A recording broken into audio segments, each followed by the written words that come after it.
ಚಿಕ್ಕ ಕೆಂಪಮ್ಮ ಟರ್ನ್ ಹೊಡೆದಿದ್ದಾರೆ, ಬದಲಾಗಿದ್ದಾರೆ ಅನ್ನೋ ಸುದ್ದಿ ಸಹ ಹರಿದಾಡ್ತಾ ಇದೆ. ನಾನು ಯಾವುದೇ ಕಾರಣಕ್ಕೂ ಟರ್ನು ಆಗಿಲ್ಲ, ಬದಲಾಗಿಲ್ಲ ಸರ್. ಇವರು ಕ್ರಿಯೇಟ್ ಮಾಡ್ಕೊಂಡಿರೋದು ಇದು. ಯಾಕೆಂದರೆ ಇವ್ರಿಗೆ ಲಾಭ ಇದೆ ಅಲ್ಲ, ಈ ಪ್ರಚಾರ ಮಾಡೋಕ್ಕೆ ಲಾಭ ಇದೆ ಇವ್ರಿಗೆ ಲಾಭ ಇದೆ ಅನ್ನೋ ಉದ್ದೇಶ ಹೆಂಗೆ ಗೊತ್ತಾಯಿತು ಅಂದರೆ, ಈ ಕನ್ನಡದ ರಂಜಿತ್ ಅನ್ನೋನು ಬಂದ್ಬಿಟ್ಟು ನನಗೆ, ಆಮೇಲೆ ಯಾರು ವಸಂತ ಗಿಳಿಯರ್ ಪರಿಚಯ ಮಾಡಿಸ್ಕೊಡ್ತೀನಿ, ನಿಮ್ಗೆ ಯಾವ ರೀತಿ ಏನು ಸಹಾಯ ಬೇಕು, ನಮ್ಮ ವಸಂತ ಗಿಳಿಯರ್ SIT ಅಧಿಕಾರಿಗಳು ಹೇಳ್ತಾರೆ. ಅಲ್ಲ, ಇದು ನೀವು ಹೇಳಬೇಕು. SIT ಅಧಿಕಾರಿಗಳು ವಸಂತ ಗಿಳಿಯರ್, ಮಂಜುನಾಥ್ ಮತ್ತೆ ಸುಹಾಸನ್ ಅವರು ಜೊತೆಗೆ ನೋಡಿ ವೀಕ್ಷಕರೇ, ಹಿಂದೆ ಒಂದು ನಿಮಿಷ ಮೇಡಮ್. ನೋಡಿ ವೀಕ್ಷಕರೇ, ವಸಂತ ಗಿಳಿಯಾರ್ಗೂ ಮತ್ತು SIT ಅಧಿಕಾರಿಗಳಿಗೂ ಏನು ಸಂಬಂಧ? SIT ಅಧಿಕಾರಿಗಳು ಹೇಳ್ತಾರಂತೆ ವಸಂತ ಗಿಳಿಯಾರ್ ಸುಜಾತ ಭಟ್ ಬಗ್ಗೆ ಹೇಳಿ ಅವ್ರಿಗೆಲ್ಲ ಇವ್ರು ಏನೇನು ಮಾಡಿದ್ದಾರೆ ಆ ರೀತಿ ಎಲ್ಲ ನನಗೆ ಆಮಿಷ ಬೇಕಾದಷ್ಟು ಒಡ್ಡಿದ್ರು ಸರ್ ಅಲ್ಲಿ. ಬಟ್ ನಾನು ಅವ್ರ ದಾರಿಗೆ ಹೋಗದೇ ಇದ್ದಾಗ ನನಗೆ ರಿಮೈಂಡ್ ಎತ್ತಕ್ಕೆ ಮಾಡೋದ್ರಲ್ಲಿ.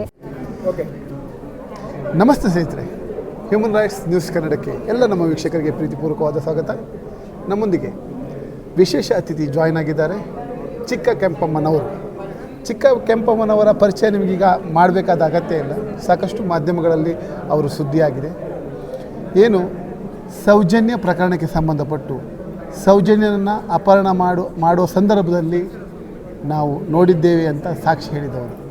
ಅವರ ಜೀವನದಲ್ಲಿ ಈ ವಿಚಾರ ಹೇಳಿದ ನಂತರ ಏನೆಲ್ಲ ಆಯಿತು, ಏನೆಲ್ಲ ಆಗ್ತಾ ಇದೆ ಅನ್ನೋದನ್ನು ಅವರಲ್ಲೇ ಕೇಳೋಣ. ಮೇಡಮ್, ನಿಮಗೆ ಕಾರ್ಯಕ್ರಮಕ್ಕೆ ಸ್ವಾಗತ. ನಮಸ್ತೆ.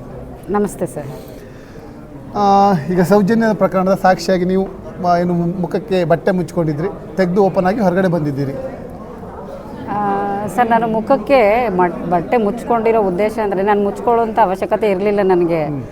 ಬಟ್ ಧರ್ಮಸ್ಥಳದಲ್ಲಿ ಮುಖ ತೋರಿಸಿ ಮಾತಾಡುವಾಗ ಏನೇನೋ ಆಗುತ್ತೆ ಅನ್ನೋ ಒಂದು ಉದ್ದೇಶದಿಂದ ಏನು ನನ್ನನ್ನು ಅಲ್ಲಿ ಇದು ಮಾಡಿದಾರಲ್ಲ, ನನ್ನ ಜೊತೆ ಮಾತಾಡಿದಾರಲ್ಲ ಚಾನಲ್ ಅವರು, ಕನ್ನಡ ಚಾನಲ್ ಅವರು ನನಗೆ ಮುಖಕ್ಕೆ ಹಾಕೊಳ್ಳಿ ಅಂತ ಅವರೇ ಹೇಳಿದರು ನನಗೆ. ಆ ಉದ್ದೇಶದಿಂದ ಹಾಕೊಂಡ್ರೆ ಮುಖಕ್ಕೆ ಬಟ್ಟೆ ಹಾಕೊಂಡು ಸಾಕ್ಷಿ ಹೇಳುವಂಥ ಅಗತ್ಯ ನಿಮ್ಗೆ ಇರಲಿಲ್ಲ ಸರ್. ಆ ಭಯನೂ ಇರಲಿಲ್ಲ? ಇಲ್ಲ ಸರ್, ಇವತ್ತಿಗೂ ಇಲ್ಲ. ಇವತ್ತು ನಿಮ್ಮದೇ ಸಹೋದರ, ನಿಮ್ಮದೇ ಅಂದರೆ ನಿಮ್ಮ ಸಹೋದರ ಅಂತ ಹೇಳ್ತಾ ಇದ್ದಾರೆ, ಅವರು ಬಂದು ನಿಮ್ಮ ಬಗ್ಗೆನೇ ಅಪಪ್ರಚಾರ ಮತ್ತು ಕೆಟ್ಟದಾಗಿ ಪ್ರಚಾರ ಮಾಡ್ತಾರೆ ಸರ್. ಅವನ ಒಂದು ಕಚಡ ಬುದ್ಧಿಯನ್ನು ಅರ್ಥ ಮಾಡ್ಕೊಳ್ದೇ ಇರೋರು ನನ್ನ ಬಗ್ಗೆ ಅಪಪ್ರಚಾರ ಮಾಡ್ತಾರೆ. ಅವನ ಬಗ್ಗೆನೂ ಒಂದು 4-5 ಪಾಯಿಂಟು ಕ್ಲಾರಿಟಿ ಕೊಟ್ಟಿದ್ದೀನಿ ನಾನು, ಅದನ್ನು ಮಾತ್ರ ಹೈಡ್ ಮಾಡಿದ್ದಾರೆ. ಯಾಕಂದರೆ ಇವರು ನನ್ನ ಬಗ್ಗೆ ಅಪಪ್ರಚಾರ ಮಾಡೋರು ಯಾಕೆ ಮಾಡ್ತಾರೆ? ಇಷ್ಟು ದಿವಸ ಎಲ್ಲಿ ಹೋಗಿದ್ರು ಅವರು? ಅಲ್ಲಲ್ಲ, ನನ್ನ ಬಗ್ಗೆ ಅಪಪ್ರಚಾರ 1000 ಇದ್ವು ಅಂತ ಇಟ್ಕೊಂಡಿರಲಿ. ಧರ್ಮಸ್ಥಳ ಸೌಜನ್ಯ ಅಪಹರಣ ಆದ್ಲು ಅಥವಾ ಸೌಜನ್ಯ ವಿಚಾರಕ್ಕೆ ನಾನು ತಲೆ ಹಾಕಿದ್ದೀನಿ ಅಂತ ಹೋಗಿಲ್ಲ ಸರ್. ನಾನು ಧರ್ಮಸ್ಥಳ ಪ್ರಕೃತಿ ಚಿಕಿತ್ಸಾಲಯದ ಮುಂದೆ ನಾವು ನಮ್ಮ ಒಂದು ವೈಯಕ್ತಿಕ ಕೆಲಸ ಇದ್ದಿದ್ದರಿಂದ ಅಲ್ಲಿ ಹೋಗಿರುವಾಗ ನಮ್ಮ ಕಣ್ಣು ಮುಂದೆ ಒಂದು ಹೆಣ್ಣು ಮಗು ಶಾಲಾ ಬಾಲಕಿ ಅವಳ ಒಂದು ಸಮವಸ್ತ್ರದಲ್ಲಿ ಅಲ್ಲಿ ನಮ್ಮ ಕಣ್ಮುಂದೆ ಬಲವಂತವಾಗಿ ಅಪಹರಣ ಆಗಿದ್ದ ದೃಶ್ಯವನ್ನು ಮಾತ್ರ ನಾನು ಪ್ರಕಟ ಮಾಡಿದ್ದೆ. ತದನಂತರ ಏನಾಯಿತು ಅಂದರೆ, ಫೋಟೋ ತೋರಿಸಿದ್ರಲ್ಲ, ಇದೇ ಮಗು ಅಲ್ಲಿ ಅಪಹರಣ ಆಗಿದ್ದು, ಇಷ್ಟು ಹೇಳಿದ್ದೀನಿ ನಾನು. ಅಷ್ಟು ಗೊತ್ತಾಗಿದೆ. ಸೌಜನ್ಯ ಅಪಹರಣ ಆಗಿದ್ದಾಳೆ. ಸೌಜನ್ಯನ ಹೆಸರು ನನಗೆ ಗೊತ್ತಿಲ್ಲ, ಸೌಜನ್ಯ ಅಂತ ಗೊತ್ತಿಲ್ಲ. ಈ ಮಗು ಅಪಹರಣ ಆಗಿರೋದು ನಾನು ನೋಡಿದ್ದೆ, ಅಷ್ಟು ನಿಮಗೆ ಗೊತ್ತಾಗಿದೆ. ಅಷ್ಟು ಗೊತ್ತಾಗಿದೆ. ಅದನ್ನು ಮಾತ್ರ ನಾನು ಹೇಳಿದ್ದೇನೆ, ಎಲ್ಲ ಕಡೆನೂ ಹೇಳ್ತೇನೆ ನಾನು. ಒಂದು ಆಮೇಲೆ ಈ ವಿಚಾರ ನಾನು ಬೆಳಕಿಗೆ ಬಂದ ಮೇಲೆ ನನ್ನ ಬಗ್ಗೆ ಅಪಪ್ರಚಾರಗಳು ಪ್ರಾರಂಭ ಆಗಿದೆ.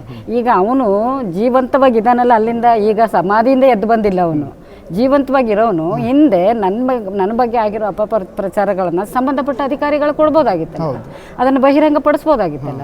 ಇವನು ಯಾಕೆ ಮುಚ್ಚಿಟ್ಟ ಇಲ್ಲಿವರೆಗೆ? ಇದು ಒಂದು ವೇಳೆ ಸತ್ಯನೇ ಆಗಿದ್ದಿದ್ರೆ ಈ ಮೊನ್ನೆ ತಾನೆ ನಾನು ಮೊಹಂತಿ ಸರ್ಗೆ ಕಂಪ್ಲೇಂಟ್ ಮಾಡಿದ್ದೀನಿ. ಅದರಲ್ಲೂ ಇದೇ ಮಾಡಿದ್ದೀನಿ. ಏನು, ಒಂದು ಹೆಣ್ಣು ಮಗುನ ಅಪಹರಣ ಮಾಡಿದ್ದು ಬಲವಂತವಾಗಿ ನಮ್ಮನ್ನು ಅಲ್ಲಿಂದ ಫೋರ್ಸೇಬಲಿ ನಮ್ಮನ್ನು ನೀವು ಇಲ್ಲಿ ಇರಬೇಡಿ ಅಂತ ಹೋಗಲಿಕ್ಕೆ ಪ್ರಯತ್ನ ಪಟ್ಟಿದ್ದು 4-5 ಜನ ವ್ಯಕ್ತಿಗಳು. ಇದು ಎಲ್ಲ ನನಗೆ ಒಂದು ಸ್ವಲ್ಪ ಇದು ಸಿಕ್ಕುವಾಗ ನನಗೆ ಸುಳಿವು ಎಲ್ಲವನ್ನು ಮರುಕಳಿಸಿ ನನ್ನ ಇದರಲ್ಲಿ ಬಂತು. ಚಿಕ್ಕ ಕೆಂಪಮ್ಮ ಟರ್ನ್ ಹೊಡೆದಿದ್ದಾರೆ, ಬದಲಾಗಿದ್ದಾರೆ ಅನ್ನೋ ಸುದ್ದಿ ಸಹ ಹರಿದಾಡ್ತಾ ಇದೆ. ನಾನು ಯಾವುದೇ ಕಾರಣಕ್ಕೂ ಟರ್ನು ಆಗಿಲ್ಲ, ಬದಲಾಗಿಲ್ಲ ಸರ್. ಇವರು ಕ್ರಿಯೇಟ್ ಮಾಡ್ಕೊಂಡಿರೋದು ಇದು. ಯಾಕೆಂದರೆ ಇವ್ರಿಗೆ ಲಾಭ ಇದೆ ಅಲ್ಲ, ಈ ಪ್ರಚಾರ ಮಾಡೋಕ್ಕೆ ಲಾಭ ಇದೆ ಇವ್ರಿಗೆ ಲಾಭ ಇದೆ ಅನ್ನೋ ಉದ್ದೇಶ ಹೆಂಗೆ ಗೊತ್ತಾಯಿತು ಅಂದರೆ, ಈ ಆರ್ ಕನ್ನಡದ ರಂಜಿತ್ ಅನ್ನೋನು ಬಂದ್ಬಿಟ್ಟು ನನಗೆ ಫೋನ್ ಮಾಡಿ ಮಾಡಿ ಮಾಡಿ ನನ್ನ ತಲೆ ತಿಂದು, ನಾನು ದೇವಸ್ಥಾನದೊಳಗೆ ಇದ್ದವಳನ್ನೇ ಅಲ್ಲಿಗೆ ಎಲ್ಲಿ ಬಂದ್ಬಿಟ್ಟಾರೋ ಅಂತ ನಾನು ಅಡ್ರೆಸ್ ಬೇರೆ ಹೇಳ್ಬಿಟ್ಟಿದ್ದೀನಿ ಅಂತ ಹೊರಗೆ ಬಂದಾಗ ಅವರು ಬಂದು ನನ್ನ ಒಂದು ಬೈಟ್ ಕೊಡಲಿಕ್ಕೆ ಪ್ರೆಷರ್ ಹಾಕಿ ಅವ್ರು ತಗೊಳ್ಳೋ ಸಂದರ್ಭದಲ್ಲಿ ಎಲ್ಲ ಮುಗಿದ ಮೇಲೆ ಆತ ಏನು ಹೇಳ್ದೆ, ಕಾರ್ ಹತ್ಕೊಳ್ಳಿ ಅಂತ ಹೇಳ್ದೆ ನನಗೆ. ನಾನು ಕಾರ್ ಹತ್ತು ಉದ್ದೇಶ ಏನು ಅಂದರೆ, ಆಮೇಲೆ ನಾವು ನಿಮಗೆ ಎಲ್ಲ ರೀತಿಯಿಂದನೂ ಸಹಾಯ ಮಾಡಿಕೊಡ್ತೀವಿ ಹಾಗೆ ನಿಧಾನವಾಗಿ ಆಮಿಷಕ್ಕೆ. ಇವರು ನನಗೆ ಆಮಿಷ ಒಡ್ಡಿರೋದು. ಬಟ್ ಆ ಆಮಿಷಕ್ಕೆ ನಾನು ಬಲಿಯಾಗಿಲ್ಲ ಅನ್ನೋ ಒಂದು ಕಾರಣಕ್ಕೆ ಇವರು ಆ ಧರ್ಮಸ್ಥಳದ ಹಣದ ಆಮಿಷಕ್ಕೆ ಎಲ್ಲರೂ ಬಲಿಯಾಗಿ ಹೆಣ್ಣು ಮಕ್ಕಳನ್ನ ತೇಜವಧೆ ಮಾಡಲಿಕ್ಕೆ ನಿಂತಿರುವಂಥ ರೂವಾರಿಗಳು ಮೇಯ್ನ್ ಇವರೇ. ಯಾರು ಹೇಳಿ, ಈ ಒಂದು ಅಪಪ್ರಚಾರ ಮಾಡೋಕ್ಕೆ ನಿಂತಿದ್ದಾರಲ್ಲ ಅಂತ ಮೀಡಿಯಾದವರು ಇವರು ಅಂತ ನಾನು ಘಂಟಾಘೋಷವಾಗಿ ಹೇಳ್ತೀನಿ. ಹಾಗಾದ್ರೆ ಆರ್ ಕನ್ನಡದಲ್ಲಿ ಕೂತ್ಕೊಂಡು ನೀವೇನು ಹೇಳಿಲ್ಲ, ಉಲ್ಟಾ ಹೊಡೆದಿಲ್ಲ? ಇಲ್ಲ, ನಾನು ಉಲ್ಟಾ ಹೊಡೆದಿಲ್ಲ. ಅವರು ಒಂದು ಫೋಟೋ ತೋರಿಸಿದ್ರು ಅಲ್ಲ, ಅವರು ಹೇಳಿದ್ರು ಫೋಟೋ ನೋಡಿ ಹೇಳಿದ್ರಲ್ಲ ಅಂತ. ಹೌದು, 99% ಇದೇ ಹುಡುಗಿನೇ ಅಪಹರಣ ಆಗಿರ್ಬೋದು ಅಂತ. ಮತ್ತೆ ನೀವು ಅದು ಇದು ಅಂತ ಏನೇನೋ ಪ್ರಶ್ನೆ ಹಾಕಿದ್ರು. ಅಲ್ಲ, ನೀವು ಕಂಡುಹಿಡಿರಿ ಅದನ್ನ. ನಾನು ಸೌಜನ್ಯ ಅಂತ ಹೇಳಿಲ್ಲ, ಅಥವಾ ಸೌಜನ್ಯಗೆ ನ್ಯಾಯ ಕೊಡಿಸಿ ಅಂತ ಹೇಳಿಲ್ಲ. ನಾನು ಹೇಳೋದೇನು, ಅಲ್ಲಿ ಒಂದು ಹುಡುಗಿ ಅಪಹರಣ ಆಯಿತು, ಇಂಥ ಒಂದು ದುರ್ಘಟನೆಗಳು ಮುಂದುವರಿಬಾರ್ದು ಅನ್ನೋ ಒಂದು ದೃಷ್ಟಿಯಿಂದ ನಾನು ಹೋಗಿ ಕಂಪ್ಲೇಂಟ್ ಕೊಡ್ತೀನಿ. ಕೊಡಲೇಬೇಕಲ್ಲ. ಅಲ್ಲ, ಅಷ್ಟು ವರ್ಷದಿಂದ ನೀವು ಇಟ್ಕೊಂಡಿದ್ದೀರಿ ಅಂದರೆ, ಅಷ್ಟು ವರ್ಷದಿಂದ 13 ವರ್ಷದಿಂದ 13 ಇನ್ಸಿಡೆಂಟ್ಗಳಾಗಿದೆಯಾ? ನಾನು ವಿದ್ಯಾವಂತೆ ಅಲ್ಲ, ಎಲ್ಲರೂ ಹೇಳ್ಕೊಳ್ತಾರ ದೊಡ್ಡ ವಿದ್ಯಾವಂತ ಅಲ್ಲದಿದ್ರೂ ಜ್ಞಾನಾರ್ಜನೆ ಇದೆ ನನಗೆ. ಯಾಕಂದರೆ ಆ ಒಂದು ಲೋ ಲೆವೆಲ್ ಅವನ ಬುದ್ಧಿ ಎಷ್ಟು ಕೀಳು ಮಟ್ಟದಲ್ಲಿದೆ ಅಂದರೆ, ಅವನ ಒಂದು ಉದ್ಯೋಗ ಸ್ಥಳದಲ್ಲಿ ಕೂಡ ಅವನಿಗೆ ಮರ್ಯಾದೆ ಇಲ್ಲ. ಯಾರಿಗೆ ನನ್ನ ಅಣ್ಣ ಅಂತ ಅವನು ಹೇಳ್ಕೊತಾ ಇದ್ದಾನೆ, ಅವ್ನಿಗೆ ಈ ಮೂಲಕ ಹೇಳ್ತೀನಿ, ನನ್ನ ತಂಗಿ ಅಂತ ಎಲ್ಲೂ ನೀನು ಹೇಳ್ಬೇಡಪ್ಪ, ಬೇಕಾದ್ರೆ ನೀನು 100 ಅಲ್ಲ 1000 ನನ್ನ ಮೇಲೆ ಕಂಪ್ಲೇಂಟ್ ಮಾಡು. ಶಿವಕೆಂಪಯ್ಯ ಅನ್ನೋನೇ ನನ್ನ ಮೇಲೆ ಕಂಪ್ಲೇಂಟ್ ಮಾಡು, ನಿನ್ನ ತಂಗಿ ಅಂತ ಮಾತ್ರ ನನ್ನ ಹತ್ರ ಹೇಳ್ಕೊಬೇಡ. ಯಾಕೆಂದರೆ ರಾಜಾರೋಷವಾಗಿ ಹೇಳ್ತಾ ಇದ್ದೀನಿ, ನೀನು ನನಗೆ ಅಣ್ಣ ಅಲ್ವೇ ಅಲ್ಲ. ನಮ್ಮ ಅಪ್ಪ ನಿನ್ನನ್ನು ಎಲ್ಲೋ ಇದನ್ನು 5ನೇ ಕ್ಲಾಸಿಗೆ ತಂದು ಸೇರಿಸಿದ ಮೇಲೆ ಎಲ್ಲರೂ ಮನೆಯವರೆಲ್ಲ ಅಕ್ಸೆಪ್ಟ್ ಮಾಡ್ಕೊಂಡಂಗೆ ನಾನು ಅಣ್ಣ ಅಂತ ಕರಿತಿದ್ದೆ. ಬಟ್ ನಿನ್ನ ಹತ್ರ 75-78ನೇ ಇಸ್ವಿಲೇ ನಾನು ಮನೆ ಬಿಟ್ಟು ಓಡೋದು ಅಂತ ಇವನು ಹೇಳಿದ್ದಾನೆ. ನಾನು ಮನೆ ಬಿಟ್ಟು ಎಲ್ಲೂ ಓಡೋಗಿಲ್ಲ ಸರ್. ಮನೆ ಬಿಟ್ಟು ಓಡೋದನ್ನು ಇವನು ದಾಖಲಾತಿಗಳಿದೆ ನನ್ನ ಹತ್ರ. ಸ್ವಂತ ನನ್ನ ದೊಡ್ಡಮ್ಮನ ಮಗಳು ಮಂಗಳ ಅಂತ ಇದ್ದಾಳೆ, ಅವಳ ಜೊತೆ ಇವನು ಕೆಲಸ ಆಗಿದ ತಕ್ಷಣವೇ, ಇವನಿಗೆ 80ನೇ ಇಸ್ವಿಲಿ ಕೆಲಸ ಆಯಿತು. ಕೆಲಸ ಆಗಿದ ತಕ್ಷಣವೇ ಅವಳ ಜೊತೆ ಎಲ್ಲಿ ಮನೆ ಮಾಡಿಕೊಂಡು ಯಾವ್ಯಾವ ಬಾಡಿಗೆ ಮನೆಯಲ್ಲಿದ್ದ. ನಮ್ಮ ತಂದೆ, ನಮ್ಮ ಕುಟುಂಬದ ನಮ್ಮದು ರೇಷನ್ ಕಾರ್ಡ್ ಇದೆ. ಅವನೇ ಮದುವೆ ಆಗಿರೋ ಹೆಂಡತಿ ಮತ್ತು 2 ಮಕ್ಕಳು ನಮ್ಮ ಜೊತೆಲಿದ್ದಾರೆ, ಕುಟುಂಬದಲ್ಲಿದ್ದಾರೆ. ಇವನ ಹೆಸರು ಮಾತ್ರ ಅಲ್ಲಿಲ್ಲ. ಯಾಕೆ ಇಲ್ಲ? ಇವನೇ ನಮ್ಮ ಕುಟುಂಬ ಬಿಟ್ಟು ಓಡೋದವನು. ಬಟ್ ನಮ್ಮ ತಂದೆ ನಮ್ಮ ತಾಯಿ ಅಜ್ಞಾನ ಅಂದರೆ ಅವ್ರಿಗೊಂದು ನಾಗರಿಕತೆ ಗೊತ್ತಿಲ್ಲ, ಅವರ ಅವಿದ್ಯಾವಂತರು. ಹೀಗಾಗಿ ನಮ್ಮ ತಂದೆ ಒಳ್ಳೆ ಮನುಷ್ಯರು. ನಮ್ಮ ತಂದೆ ಅಂದರೆ ಒಂದು ಬಸವಣ್ಣ ಅಂತ ಹೇಳಿದ್ರು ಹೇಳ್ಬೋದು ನಮ್ಮ ತಂದೆನ. ಅಂಥ ವ್ಯಕ್ತಿ ಇವನು ನನ್ನನ್ನು ಒಂದು ಸಂಗಮ ವಲಯದೆ ಇವರಿಬ್ಬರ ಮಂಗಳ ಮತ್ತು ಇವರಿಬ್ಬರ ಆ್ಯಕ್ಟಿವಿಟೀಸ್ ಬಗ್ಗೆ ನಮ್ಮ ತಂದೆ ಜೊತೆ, ನಮ್ಮ ದೊಡ್ಡಪ್ಪಂದ್ರ ಜೊತೆ, ಎಲ್ಲರ ಜೊತೆ ನಾನು ಇದನ್ನು ಪ್ರಚಾರ ಮಾಡಿದೆ. ಯಾಕಂದರೆ ನಾನು ಆವಾಗ ಅಷ್ಟೊಂದು ಮೆಂಟಲಿ ನನಗೆ ಮೆಚ್ಯೂರ್ ಆಗಿರಲಿಲ್ಲ. ನನಗೆ ಇದಂದರೆ ಇದನ್ನ ಹೇಳಬಾರ್ದು, ಹೇಳಬೇಕು ಅನ್ನೋದು ನನಗೆ ಗೊತ್ತಾಗ್ತಿರಲಿಲ್ಲ. ಇದನ್ನು ಬಹಿರಂಗಕ್ಕೆ ತಂದಾಗ ಇವನಿಗೆ ನನ್ನ ಮೇಲೆ ದ್ವೇಷ ಹುಟ್ಕಂತು. ಈ ದ್ವೇಷ ಹುಟ್ಕೊಳ್ಳುವಾಗ ಏನು ಮಾಡಿದ್ರು ಅಂದರೆ, ಇವರಿಬ್ಬರು ನನ್ನನ್ನು ಕರ್ಕೊಂಡೋಗಿ ಶ್ರೀರಂಗಪಟ್ಟಣ ಗಂಜಾಮ್ ಅಂತ ಇದೆ, ಒಂದು ಹಿಸ್ಟಾರಿಕಲ್ ಪ್ಲೇಸ್ ಅದು. ಅಲ್ಲಿ ಸಂಗಮ ಅಂತ ಹೊಳೆ ಇದೆ. ಆ ಸಂಗಮದೊಳಗೆ ಇಬ್ಬರು ಸೇರಿಕೊಂಡು ನನ್ನನ್ನು ದಬ್ಬುಬಿಟ್ಟು ಬಂದಿದ್ದರು. ನೀರಲ್ಲಿ ಬೆಳೆಸ್ಬಿಟ್ಟು ಅವರೇ ಲೆಟ್ರ್ ಬರೆದು ಒಂದು ಬುಟ್ಟಿ ಒಳಗೆ ಹಾಕಿ ಅಲ್ಲಿ ಇಟ್ಬಿಟ್ಟು, ನಾನು ಸ್ವಯಾರ್ಜಿತ ನಾನು ಪ್ರಾಣ ತೆಕ್ಕೋತಾ ಇದ್ದೀನಿ ಅಂತ. 11 ವರ್ಷದ ಮಗು ನಾನು ಅವಾಗ, 11 ವರ್ಷದ ಹುಡುಗಿ. ಆವಾಗ ಆ ಒಂದು ಇದನ್ನು ಇಲ್ಲಿ ಬಂದು ಕತೆ ಕಟ್ಟಿದ್ದೇನು ಅಂತ ನೋಡಿ. ನೀವು ನನ್ನ ತಮ್ಮನೋ ಏನೋ ಒಂದು ಇದ್ದೀರಿ, ನಾನು ಸ್ವಂತದವರು ಅಂತ ನಾನು ತಿಳ್ಕೊಂಡು ಹೇಳ್ಕೊತೀನಿ. ಕದ್ದು ಬಸರು ಆಗಿ ಹೋಗಿ ಅವಳು ಎಂಥದ್ದು ಸಂಗಮದೊಳಲ್ಲಿ ಬಿದ್ದಿದ್ದಾಳೆ ಅಂತ ಎಲ್ಲ ಸ್ವಂತ ನನ್ನ ದೊಡ್ಡಮ್ಮನ ಮಗಳು ಈಗ ಮೊನ್ನೆ ಹೇಳಿದ್ದು ನನಗೆ.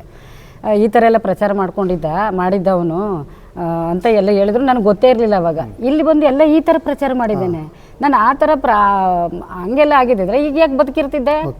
ಅವತ್ತೇ ನನ್ನ ಪ್ರಾಣ ಕಳ್ಕೊಳ್ತಿದ್ದೆ. ಇಂಥ 3rd ಕ್ಲಾಸ್ ಕೆಲಸಗಳನ್ನು ಅವನು ಮಾಡಿ ಅವನ ನೀಚ ಕೃತ್ಯಗಳನ್ನು ಮುಚ್ಚಿ ಹಾಕ್ಲಿಕ್ಕೋಸ್ಕರ ಅವನು ಎಲ್ಲ ಮಾಡ್ಕೊಂಡು ಬಂದ. ಬಟ್ ಅವನ ಬಗ್ಗೆ ನಾನು ಎಲ್ಲೂ ಮಾತಾಡಿಲ್ಲ ಸರ್, ಎಲ್ಲೆಲ್ಲೂ ಮಾತಾಡಿರಲಿಲ್ಲ. ಇವನು ಯಾವಾಗ ಮುಂದೆ ಬಂದ ಈ ಧರ್ಮಸ್ಥಳದ ಪ್ರಕರಣದಲ್ಲಿ ಅವನು ಕೆಟ್ಟದಾಗ ಹೇಳ್ತೀನಿ, ಬೇಜಾರು ಮಾಡ್ಕೊಡಿ. ಇವನು ಹೇಳಿ ತಿಂದಿದ್ದಾನೆ ಅಲ್ಲಿಂದ, ಅದನ್ನು ಜೀರ್ಣಿಸ್ಕೊಳ್ಳೋಕ್ಕೆ ಇವನು ಕೂಲಿ ಮಾಡಬೇಕಲ್ಲ. ಅದಕ್ಕೋಸ್ಕರ ನನ್ನ ಬಗ್ಗೆ ಅಪಪ್ರಚಾರ ಮಾಡಿ ನನ್ನನ್ನು ಬಾಯಿ ಮುಚ್ಚಿಸಿ ಈ ಪ್ರಕರಣದಲ್ಲಿ ನಾನು ಎಂಟ್ರಿ ಆಗಬಾರ್ದು ಅನ್ನೋ ಉದ್ದೇಶದಿಂದ ಇವನು ಬಂದಿದ್ದಾನೆ ಮುಂದಕ್ಕೆ. ಈಗ ಅಷ್ಟು ವರ್ಷದಿಂದ ನನ್ನ ಮೇಲೆ ಅಪಪ್ರಚಾರ ಮಾಡದೇ ಇದ್ದವನು ಇವಾಗ ಯಾಕೆ ಬಂದ?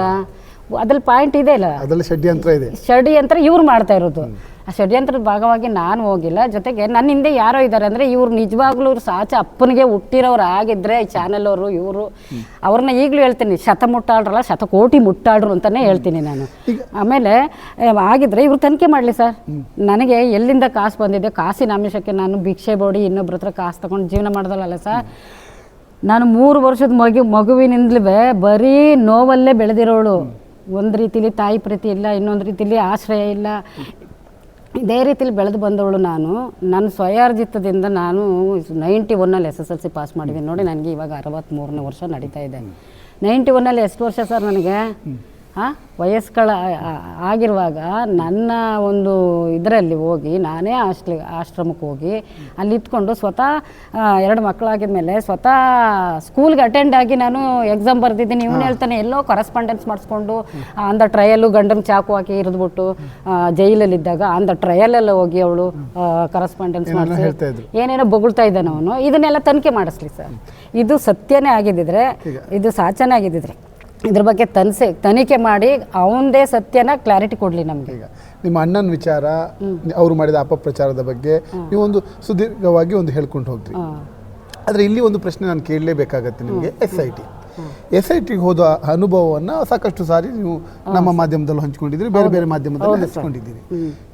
ನಿಮಗೆ ಈ ಕ್ಷಣಕ್ಕೆ SIT ಬಗ್ಗೆ ಹೇಳೋದಾದ್ರೆ ಏನು ಹೇಳಬೇಕು? ನಿಜ ಹೇಳ್ತೀನಿ ಸರ್, ನಾನು SITಲಿ ಸೈಮನ್ ಸರ್ರಿಂದ ಹಿಡಿದು ಅಲ್ಲ ನನ್ನ ದೃಷ್ಟಿಲಿ, ಯಾಕಂದರೆ ಅವ್ರನ್ನ ರಿಕ್ವೆಸ್ಟ್ ಮಾಡಿಕೊಂಡೆ ನಾನು ಕೈ ಮುಗಿದು.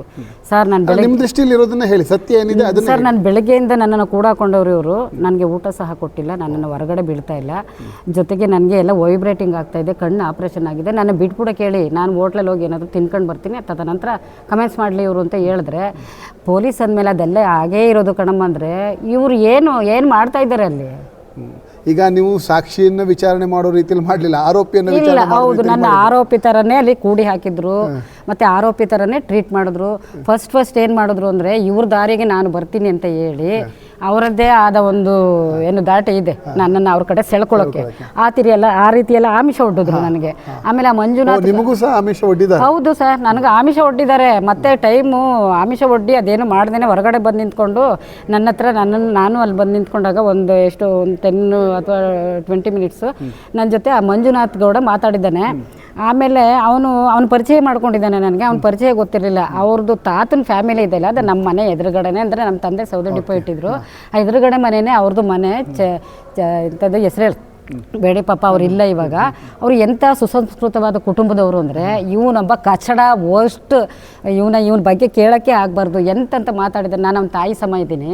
ಏನು ಮಾತಾಡಿದ್ದು? ನಿನಗೆ ಪೊಲೀಸ್ ಅಂದರೆ ಏನು ಅಂತ ರುಚಿ ತೋರಿಸ್ತೀವಿ, ನೀನು ಅಲ್ಲಿ BDM ಮುಂದೆ ಬಾಯಿ ಬಡ್ಕೊಳ್ಳೋದಂಗೆ ಅಲ್ಲ ನಮ್ಮ ಮುಂದೆ, ಯಾಕೆಂದ್ರೆ ಅವ್ರ ದಾರಿಗೆ ಹೋಗದೆ ಇದ್ದಾಗ ನೀವು ಅವರು ಹೇಳಿದ ಆಮಿಷಕ್ಕೆ ಒಪ್ಪದಿದ್ದಾಗ ಈ ಶಬ್ದಗಳು ಬದಲಾಗಿ. ಆಮೇಲೆ ಸುಜಾತ ಭಟ್ ಹೆಸರೇಳಿ ನನಗೆ ಆಮಿಷ ಒಡ್ಡಿದ್ರು.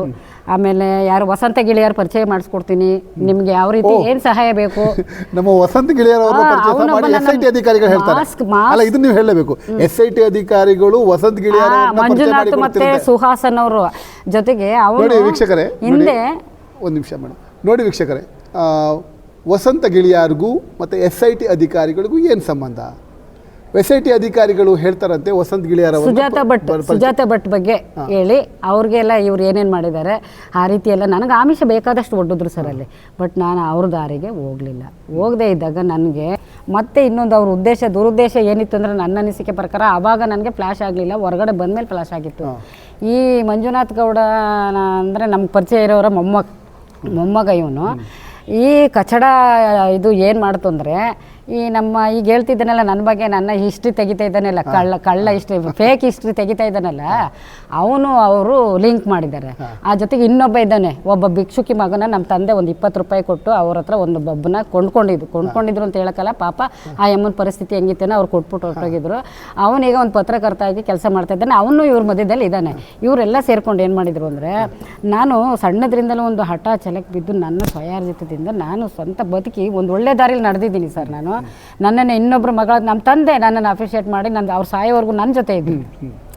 ಇನ್ನೊಬ್ರು ಯಾರಾದರೂ ಆಗಿದ್ದರೆ ನಿಜವಾಗ್ಲೂ ನನ್ನನ್ನು ಎಷ್ಟು ಏನು ಮಾಡ್ತಿದ್ರು ಅಂದರೆ ಅದು ಹೇಳ್ಕೊಳಕ್ಕೆ ಸಾಧ್ಯನೇ ಇಲ್ಲ. ನಾನೊಂದು ನತದೃಷ್ಟವಂತೆ ಅಂದರೆ ಇವನ ಕುಟುಂಬದಲ್ಲಿ ಇವನ ಒಂದು ತಂಗಿ ಅಂತ ಅನ್ನಿಸ್ಕೊತಿದ್ದೀನಲ್ಲ ಅದನ್ನೇ. ಆದರೂ ನಿಮ್ಮ ಧೈರ್ಯವನ್ನು ಮೆಚ್ಚಲೇಬೇಕು.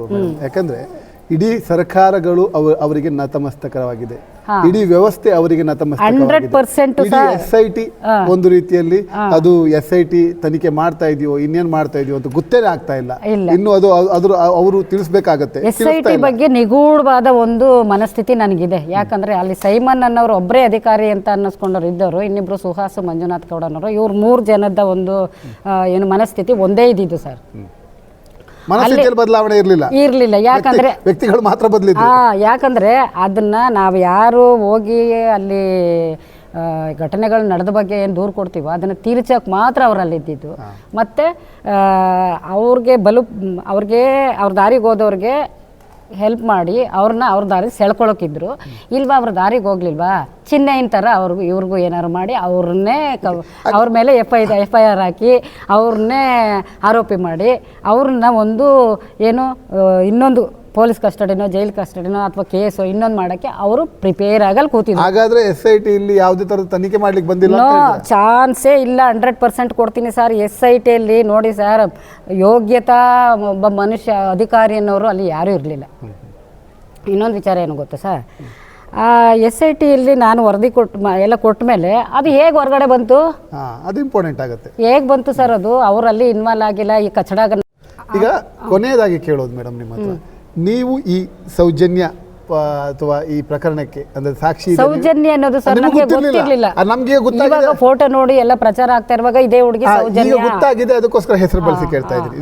ನಿಮಗೆ ಆ ಸಮಯದಲ್ಲಿ ಗೊತ್ತಿರಲಿಲ್ಲ? ಗೊತ್ತಿಲ್ಲ. ಇಲ್ಲ ಸರ್, ನಾನು ಎಲ್ಲಿ ಸೌಜನ್ಯ ಫೋಟೋ ನೋಡಿ ಇದೇ ಹುಡುಗಿ ಅಂತ ಎನ್ಸ್ಕೊಂಡಿದ್ದಲ್ವಾ? ಹೌದು, ಅವನೇ ಕನ್ನಡದವನೇ ತೋರಿಸಿದ್ದು ನನಗೆ. ಅವಾಗ ಇದೇ ಹುಡುಗಿ ಅಂತ ಹೇಳಿದ್ದೀನಿ ವಿನಃ ಇವಳೆ ಸೌಜನ್ಯ ಅಂತ ಕೂಡ ಹೆಸರು ಗೊತ್ತಿರಲಿಲ್ಲ, ಸೌಜನ್ಯ ಅಂತ ಕೂಡ ಹೇಳಿಲ್ಲ ನಾನು. ಈಗ ನನಗೆ ಅವಳು ಎಲ್ಲಾ ಕಡೆ ಪ್ರಚಾರ ಆಗಿರುವಾಗ ಸೌಜನ್ಯ ಅಂತ ಪರ್ಫೆಕ್ಟ್ ಆಗಿ ಹೇಳ್ತೀನಿ ನಾನು. ಈಗ ಸಾಕಷ್ಟು ವಿಚಾರವನ್ನ ಚಿಕ್ಕ ಕೆಂಪಮ್ಮನವರು ತಿಳಿಸಿದ್ದಾರೆ. ಅವರು ಮಾತಾಡಿದ ವಿಚಾರಕ್ಕೆ ಸಂಬಂಧಪಟ್ಟು ಕಮೆಂಟ್ ಮಾಡಿ ನಿಮ್ಮ ಅಭಿಪ್ರಾಯಗಳನ್ನು ತಿಳಿಸಬೇಕು. ಮುಂದಿನ ಸಲ ಸಹ ಇವ್ರನ್ನ ಮಾತಾಡಿಸಲು ಪ್ರಯತ್ನಿಸ್ತೀವಿ. ಇಲ್ಲಿ ಸಮಯದ ಅಭಾವ ಇರೋದ್ರಿಂದ ಈ ಕ್ಷಣಕ್ಕೆ ಧನ್ಯವಾದಗಳು ಮೇಡಮ್. ಧನ್ಯವಾದಗಳು ಸರ್.